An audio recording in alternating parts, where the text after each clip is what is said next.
Looks like we made it. Men, Doc says Duke's gonna be A-OK. Yo, Joe!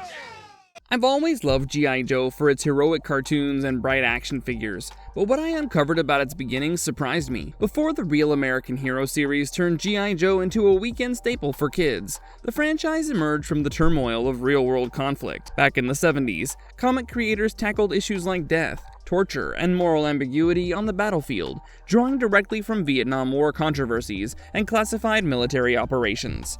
Now in this video, we're going to peel back the cartoon sheen and trace G.I. Joe from those dark origins through clandestine missions, casualty lists, and controversial tale arcs to the sanitized Real American Hero era. So lock and load your popcorn and join me as we storm the comic book trenches of G.I. Joe with all the firepower and humor you'd expect from America's darling elite. Before we go into our explanation, we have a very small request. If you like our content, please support us by subscribing to our channel. This is a small click for you, but for us it means a lot. Thank you. Let's begin. Okay guys, prove us rawhides aren't raw! The brutal birth of G.I. Joe. The original G.I. Joe was born in 1964, directly amid the escalating Vietnam War.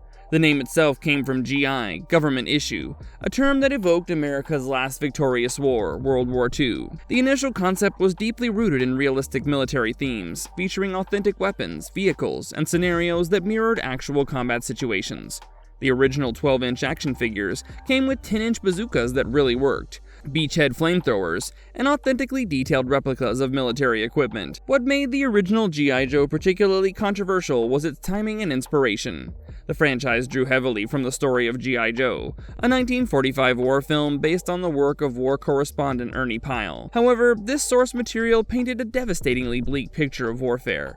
Soldiers were mostly miserable, exhausted, and terrified, dealing with nervous breakdowns, food shortages, and the constant specter of death. The film ended with Pyle discovering the corpse of his unit's venerated leader, presenting war as anything but glorious. The original toy line reflected this darker military reality.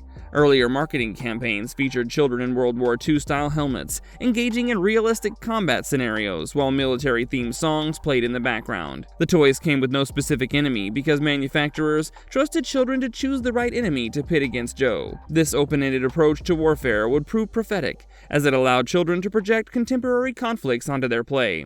Regroup!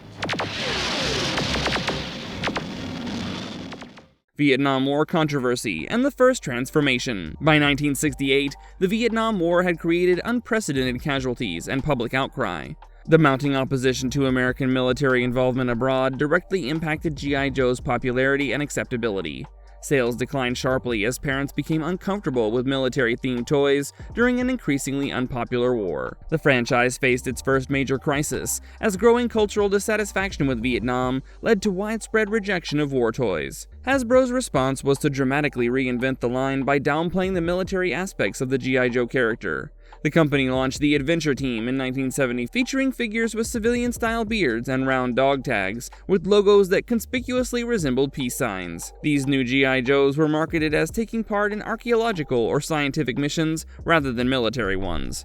The transformation was so complete that the brand essentially abandoned its military identity entirely. This reinvention represented the first major sanitization of G.I. Joe, stripping away its explicit military themes in favor of safer adventure narratives.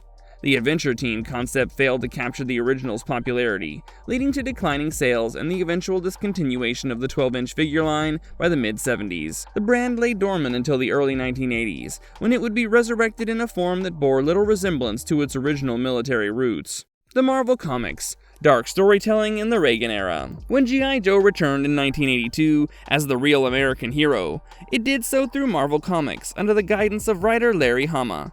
Hama, a Vietnam veteran with expertise in firearms and explosives, brought an unprecedented level of military realism and dark storytelling to what was ostensibly a children's toy line. His background as a soldier informed his approach to the series, creating stories that were much more harsh, dangerous, and even realistic than their cartoon counterpart. The Marvel comic version of G.I. Joe featured genuine military protocol, authentic weapons handling, and characters who faced real consequences for their actions. Hama's stories included complex political intrigue, character deaths, torture, and psychological trauma that reflected his understanding of actual warfare.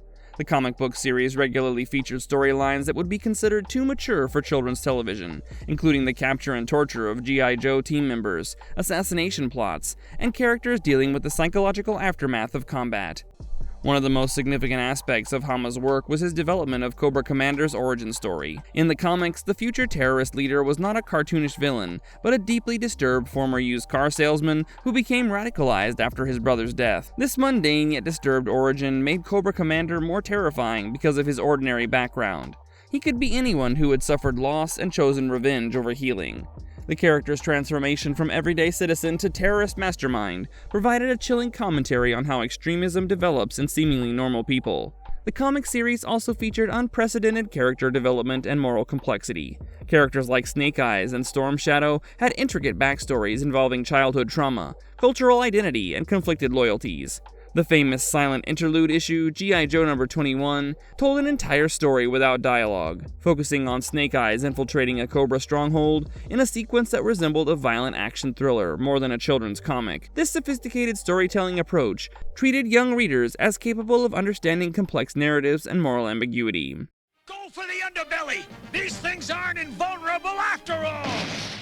The cartoon sanitization. Sunbows' family-friendly transformation. When G.I. Joe made the transition to television in 1985, the Sunbow Productions cartoon fundamentally altered the franchise's tone and content. The animated series, while maintaining the basic premise of G.I. Joe vs. Cobra, stripped away virtually all of the mature elements that had defined both the original toy line and the Marvel comics. This transformation was driven by broadcasting standards, parental pressure, and the need to create content suitable for children's television programming. The most obvious change was the elimination of realistic violence and consequences. In the cartoon, laser weapons replaced bullets, characters regularly survived explosions by parachuting to safety at the last moment, and death was virtually non-existent.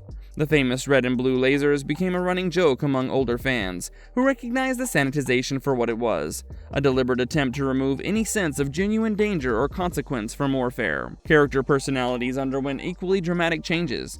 Cobra Commander, who in the comics was a calculating and genuinely threatening terrorist leader, became a bumbling fool whose plans invariably failed in comedic fashion. Destro, portrayed in the comics as a sophisticated arms dealer with complex motivations, was reduced to a one-dimensional villain who existed primarily to create conflict. The psychological depth and moral ambiguity that had defined the comic book characters was stripped away in favor of clear-cut heroes and villains that would be easily understood by young viewers. The cartoon also introduced educational segments designed to placate concerned parents and meet broadcasting requirements. The famous "knowing is half the battle" PSAs became a requirement rather than a creative choice, inserted awkwardly into episodes to provide educational content. These segments often felt disconnected from the main narrative and served more as damage control than genuine attempts at education. The pressure campaign against war toys. The G.I. Joe cartoon emerged during a period of intense scrutiny regarding violence in children's media. Parent advocacy groups, particularly Action for Children's Television, ACT, had been campaigning against war toys and violent programming since the 1970s. The Reagan administration's deregulation of children's television programming in the early 1980s had allowed toy companies to create shows that essentially functioned as extended commercials, lending to increased criticism. G.I. Joe became a primary target of anti-war toy activism. According to statistics from the National Coalition on Television Violence, sales of war toys increased by 350% between 1982 and 1985. With G.I. Joe leading this surge. Critics argued that the franchise was militarizing children's play and normalizing violence as a solution to conflict. The controversy was particularly intense because G.I. Joe represented a new model of media convergence.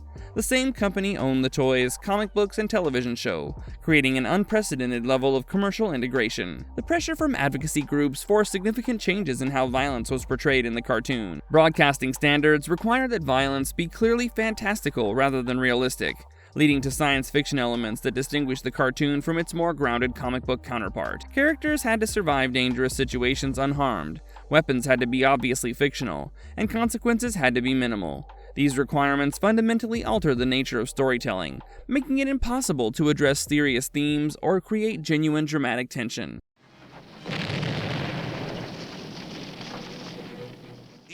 The decline and fall of G.I. Joe animation. The sanitization of G.I. Joe for television ultimately contributed to the franchise's decline in subsequent decades. When Hasbro shifted production from Sunbows to DiC Entertainment in 1989, the quality deteriorated further. The DiC series was characterized by shoddier animation, crack-headed plots, and cartoonish sound effects, as the company had essentially paid Hasbro for the privilege of producing the show. The DiC version represented the nadir of G.I. Joe animation. Episodes were designed to appeal to an even younger audience than the original Sunbows series, with simplified characters, slapstick humor, and storylines that bordered on parody. The military aspects that had originally defined the franchise were almost entirely absent, replaced by generic adventure themes that could have applied to any action cartoon. Fan reception was uniformly negative, with many longtime supporters of the franchise abandoning it entirely. The 1995 attempt to revive the franchise with G.I. Joe Extreme proved to be an even greater failure. This series featured an entirely new cast of characters, a different enemy organization called SCAR, Soldiers of Chaos, Anarchy, and Ruin, and an aesthetic that embraced the most extreme elements of 1990s culture. The show lasted only 2 seasons and is now remembered primarily for its equally extreme intro, which combines screaming, a 90s hip-hop beat, and an attempt to seem dark and topical. The failure of G.I. Joe Extreme effectively ended the franchise's presence in children's television for over a decade. The comic book series, written primarily by Larry Hama, maintained its more mature approach throughout the 155-issue run from 1982 to 1994. Even as the cartoon became increasingly sanitized, the comics continued to deal with complex themes, including character deaths, psychological trauma, and the moral ambiguity of military conflict. The parallel development created 2 distinct versions of the G.I. Joe universe, one sanitized for television, and one that maintained the darker themes of the original concept. The contrast between the comic and cartoon versions became a source of ongoing tension within the fan community. Comic readers often expressed frustration with the cartoon's sanitization, arguing that it undermined the sophisticated storytelling and character development that had made the franchise compelling. This division continues to influence how the franchise is perceived and adapted, with creators forced to choose between the mature themes of the comics and the family-friendly approach of the cartoon. Sacrifice will be in vain! This I command! Modern attempts at rehabilitation. Recent attempts to revive G.I. Joe have struggled with the legacy of its sanitization. The live-action films of the 2000s and 2010s attempted to recapture some of the franchise's military themes, but were widely criticized for their execution. The failure of these films to achieve either critical or commercial success has been attributed partly to the difficulty of translating a property that has been so thoroughly sanitized back into a more mature format. The 2021 film Snake Eyes represented another attempt to restore some of the franchise's original edge, featuring more realistic violence and character development. However, the film's box office failure demonstrated the challenges facing any attempt to rehabilitate G.I. Joe for modern audiences. The franchise remains caught between its sanitized television legacy and attempts to recapture the mature themes that it originally defined. Contemporary comic book series have attempted to bridge this gap by acknowledging both the dark origins and the cartoon legacy. Recent comics have featured character deaths, political intrigue, and psychological complexity while maintaining some of the technological elements introduced by the cartoon. However, these efforts have struggled to achieve the cultural impact of either the original comics or the 1980s cartoon. Man, looking back at G.I. Joe's journey from those gritty comics to the colorful Saturday morning show isn't just nostalgia. It shows how our culture, media rules, and big corporations have shifted over time. I still get chills reading Hama's early stories with real battlefield stakes and tough moral questions. Stuff the cartoon just cleaned up. Realizing what got left behind when G.I. Joe became kid-friendly helps me appreciate both sides even more. So tell me, which version of G.I. Joe speaks to you? The dark, realistic comics or the fun cartoon era? Drop your thoughts in the comments below. If you enjoyed this video, hit like, subscribe for more deep dives, and stay safe out there. Thanks everyone!